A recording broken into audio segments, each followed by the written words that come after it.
오늘은 은평구 응암동 쪽에 나왔습니다. 응암동에 무슨 아파트가 있냐라고 하시는 분들도 있는데, 이쪽에 이제 백년산 아래쪽으로 해서 힐스테이트가 들어와 있었고, 그리고 이제 최근에 신축 단지들이 많이 들어와 있어요. 그래서 주거지를 좀 꽤 괜찮게 형성하고 있는 곳인데, 많은 분들이 아직 잘 모르시더라고요. 그래서 오늘 한번 임장을 해보겠습니다.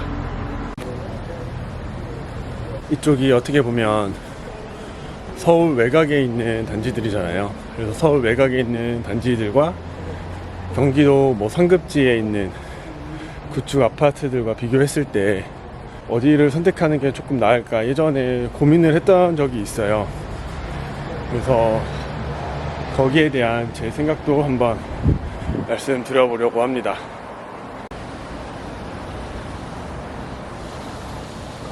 이제 여기가 이제 힐스테이트 2차고, 건너편에 이제 힐스테이트 1차가 있습니다.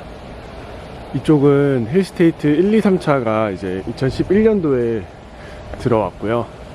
지금 힐스테이트 1차 단지 내에 들어왔습니다. 지금 임장하면서 이제 거래량을 한번 봤는데, 1차, 2차, 3차 합쳐서 3,000세대가 넘는 단지거든요, 여기가. 근데 이제 거래량이 그렇게 많지 않다. 그리고 아까 올라오면서 봤던 이제 SK뷰 아이파크를 보니까 거래량이 진짜 많더라고요.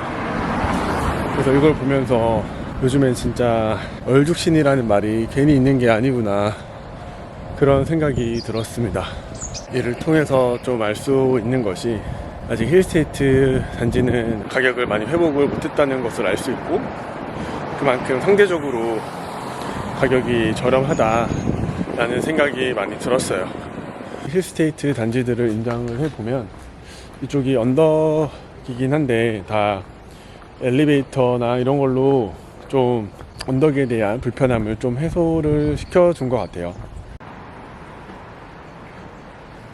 아파트를 볼 때 중요한 게 가치 대비 가격이잖아요. 근데 저는 이 백년산 힐스테이트 이 단지들은 아직 가치 대비 가격이 좀 저렴한 편이다 라는 생각이 듭니다. 이쪽이 지금 전고점 대비 80%까지 밖에 아직 회복을 못했어요. 그러니까 다른 좋은 단지들, 이미 뉴스에서 많이 알려진 그런 단지들은 이미 전고점을 회복을 했고 신고가도 찍고 있고 그런 단지들이 많지만, 아직 그렇지 않은 단지들도 많이 있다. 그런 단지들을 조금 더 보는 게 어떻나 그런 생각이 듭니다. 그리고 이미 이쪽에 있는 아까 SK뷰 아이파크 같은 경우도 거기 신축이라 정고점이 의미가 크게 없을 것 같긴 하지만, 거기도 가격이 많이 올랐고 거래량도 정말 많이 있습니다. 근데 힐스테이트 같은 경우에는 1, 2, 3차 합쳐서 3,000세대가 넘는데 거래량이 그렇게 많지 않아요. 어떻게 보면 이제 SK뷰 아이파크랑 거래량만 봤을 때는 비슷하지 않을까 싶을 정도로 거래량이 많지 않습니다.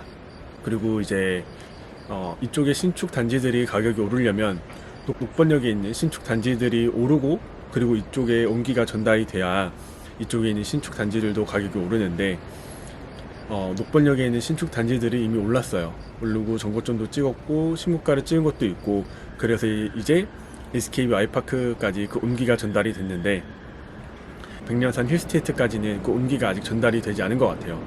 그리고 그 시점에 이제 대출 규제가 겹치면서 매수세가 많이 떨어졌고, 손님들이 그렇게 많지 않다. 그래서 저는 오히려 이때가 기회가 되지 않을까 생각이 듭니다.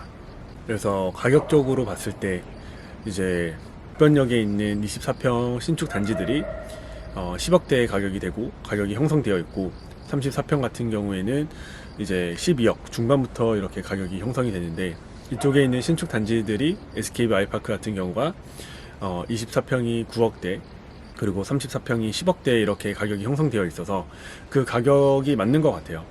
근데 이제 힐스테이트 같은 경우가 지금 24평이 7억대고 34평이 8억대인 걸로 봤을 때는 조금 더 가격이 차이가 많이 나지 않나, 그런 생각이 들어요. 이걸 통해서 정말 요즘에는 신축을 사람들이 많이 선호하는구나 하는 걸 다시 한번 느낄 수 있었고, 어쩔 수 없는 것 같아요. 사람들이 신축을 너무 좋아하다 보니까 신축에 관심이 쏠리고, 그에 비해서 준신축이나 구축 이런 단지들은 조금 애매한 입지에 있는 그런 단지들은 관심을 아직까지는 덜 받는 것 같습니다. 그런데 원래 투자나 이런 게 사람들이 안 보고 있는 그런 걸 해야 되는 거잖아요. 그래서 지금은 많이 오른 그런 단지들보다는 오히려 좀 덜 오른 이런 단지들을 선택하는 게 낫지 않나 생각이 듭니다. 그리고 이게 가장 큰 부동산에서는 가장 큰 장점인 것 같아요. 가격, 아직 오르지 않은, 하락하고 있는 그 가격이 부동산에서 어찌 보면 가장 큰 호재이고 가장 큰 장점이지 않나 생각합니다. 힐스테이트 단지를 좀 더 설명을 해보면, 임장을 하면 알 수 있지만 이쪽 자체가 다 언덕이에요. 그래서 언덕이라는 점을 감안해야 되고, 그리고 역세권이 아닙니다. 역세권이 아니라서 아까 저도 응암역 쪽에서부터 걸어서 올라왔지만 매일 그쪽 거리를 걸어 다닐 수는 없을 것 같아요. 생각보다 거리가 있어서. 그런데 이제 마을버스나 그런 파랑버스들이 잘 되어 있어서 역까지 금방 갈 수 있고요. 그리고 생각보다 그런 점 때문에 업무지구까지도 금방금방 갈 수 있습니다. 여의도나 광화문, 그리고 DMC 이런 데는 정말 30분 정도면 충분히 갈 수 있고, 그리고 응암역 기준으로 했을 때 충분히 갈 수 있고, 강남역까지 했을 때도 1시간 이내에 도착할 수 있더라고요. 그래서 생각보다 여기도 교통이 괜찮다. 그리고 아까 봤듯이 초등학교도 바로 단지 안에 있기 때문에 초등학교 보내는 것도 장점이고, 근데 이제 학군 자체는 막 그렇게 좋은 편은 아니기 때문에 여기 주변에 사립초도 많이 있다고 하고, 그리고 조금 더 아기가 공부를 잘하면 좀 더 안쪽으로 이동을 할 수 있을 것 같아요. 근데 아직 자녀가 어리거나 신혼부부라면 이쪽에서 시작을 하는 것도 그렇게 나쁘지 않겠다. 왜냐면 아직 가격이 저렴하니까. 34평이 8억대고 24평이 7억대잖아요. 그럼 이제 제 영상을 보셨던 분들은 아시겠지만, 지금 강서구에 있는 구축 단지들이 거기가 입지가 더 좋긴 하지만 24평 구축이 8억대에 나가고 있고, 그런 단지들과 한 번 더 비교를 해보고 고민을 해보시면은 좋을 것 같습니다.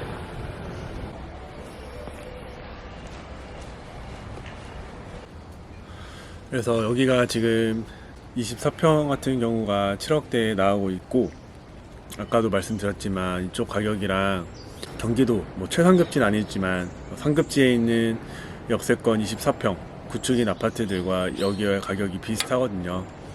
예를 들어서 수지구청역 주변에 있는 신정 7단지, 그리고 평촌의 초원 3단지, 그리고 구리에 있는 하늘 베라체, 이렇게 3개의 단지가 지금 7억대의 가격이 나가고 있습니다.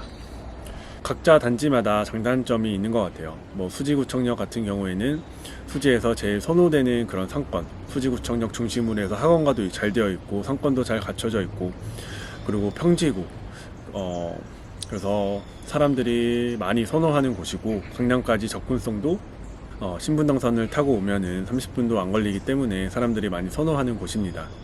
그리고 초원 3단지 같은 경우도 이제 평촌 역세권을 이용할 수 있고, 그리고 평촌 학원가도 걸어서 도보로 이용할 수 있는 곳이에요. 그래서 초원 3단지도 사람들이 많이 선호하는 곳이지만, 평촌 같은 경우에는 지금 재건축이나 리모델링 이슈가 계속 있어서 가격이 오버슈팅 될 때도 있고, 그렇기 때문에 잘 공부를 해서 선택을 해야 될 것 같고, 그리고 구리에 있는 하늘베라체 같은 경우에는 이쪽에 이제 8호선이 연장이 되고 장자 호수공원역이 들어오면서 역세권이 됐고, 강남까지도 시간 이내엔 충분히 들어올 수 있는 곳이고, 이미 학원가는 형성이 잘 되어 있었기 때문에 학원가도 좋고, 그리고 교통도 역이 뚫렸고, 그리고 강변북로나 올림픽대로나 대로로 올라갈 수 있는 길이 잘 되어 있기 때문에 교통도 좋은 곳입니다. 근데 이쪽은 단일 평수로 되어 있어요. 23평으로만 되어 있어서 그 점이 조금 아쉽긴 하지만, 각자 단지들이 다 장단점이 있는 것 같아요. 그리고 힐스테이트 여기 같은 경우도 뭐 역세권은 아니지만 2011년식이고 대단지 아파트고 초품화이고 단지가 크기 때문에 그런 산책하는 느낌을 단지 안에서 그냥 산책하는 느낌도 들 수 있고 다 장단점이 있기 때문에 개별적으로 판단을 해서 선택을 해야 되겠지만 저라면은 이왕이면 서울에 있는 단지를 선택하지 않을까 싶습니다. 왜냐면 앞으로 사람들이 계속해서 그냥 서울에 있는 단지들을 더 선호할 것 같다라는 생각이 들고 뭐 예전에 일기 신도시들이 평촌이나 삼본, 뭐 일산 이쪽에 있는 단지들이 마포나 송동구에 있는 자잘자잘한 단지들보다 가격이 높았을 때가 있어요. 근데 지금 보면 마포나 송동에 있는 그런 자잘자잘한 단지들이었더라도 가격이 훨씬 더 비싸졌거든요. 그래서 마포나 송동은 이미 입지가 너무 좋은 곳이라서 그럴 수도 있지만 이쪽도 막 그렇게 나쁘진 않다라는 생각이 듭니다. 날씨가 진짜 너무 좋아요. 이럴 때 임장을 많이 다녀놔야 됩니다.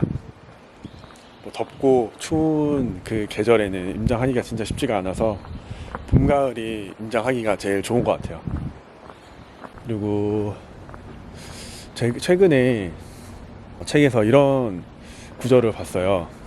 확실한 보상은 어디에도 없다, 이런 내용이었는데 확실한 보상은 어디에도 없고 확실한 미래는 어디에도 없다. 그래서 계속해서 앞으로 나아가야 된다. 그렇지 않으면 가진 것만 가지고 살아가야 될 수밖에 없다라는 그런 내용이었는데 제가 뭐 임장을 계속하는 이유 역시 그런 것 같아요. 지금 아무것도 하지 않으면 변하는 건 없다고 전 생각을 하고 조금씩 움직이고 조금씩 아는 걸 태어났을 때 조금이라도 변화가 생긴다라고 전 생각을 하거든요. 투자자로서 조금 더 잘하고 싶은 생각이 요즘에는 더 많이 드는 것 같아요. 예전 같은 경우에는 빨리 한 채라도 더 투자를 해서 빨리 부자가 되고 싶고 경제적 자유를 이루고 싶고 그런 생각이 엄청 컸었는데 요즘에는 그냥 부동산을 잘 하는 사람이 되고 싶은 그런 마음이 엄청 큽니다.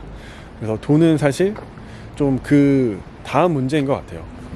그래서 지금 내가 투자를 잘하고 부동산을 잘해서 이미 그런 실력을 가지고 있으면 어느 시기이든 내가 투자할 수 있지 않을까 그런 마음이 있고 그리고 지금 제가 하는 생각들을 영상들에 이제 찍어서 올리는데 이런 영상들이 조금이나마 도움이 되는 분들이 계시다면 그것도 저는 너무나 좋을 것 같고 그리고 가끔씩 댓글에 영상을 잘 보고 있다 라고 달아주시는 분들을 보면 저도 너무 좋더라고요.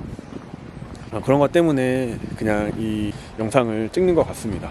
그리고 저의 내가 2024년에는 이런 생각을 가지고 부동산 공부를 했었구나 라고 기록에 남길 수도 있고 그리고 부동산 투자는 사실 혼자 하는 게 참 쉽지가 않은 것 같아요. 그래서 혼자 부동산 투자를 하면서 공부를 하면서 어떤 재미를 만들어야 되는데 저는 이렇게 영상을 찍고 편집을 하는 게 제가 부동산 투자를 계속 해나갈 수 있는 그런 원동력이 또 되는 것 같아서 너무 재미있게 지금 하고 있습니다. 또 기회가 되면 같이 임장을 할 수 있는 그런 시간도 마련해 보면 좋을 것 같고 저보다 부동산 투자를 잘 하시는 분들도 정말 많이 있고 아직 부동산에 대해서 모르시는 분들도 계시지만 같이 이제 만나서 같이 가지고 있던 그런 지식이나 노하우들을 공유하면 좋지 않을까 그런 생각이 듭니다.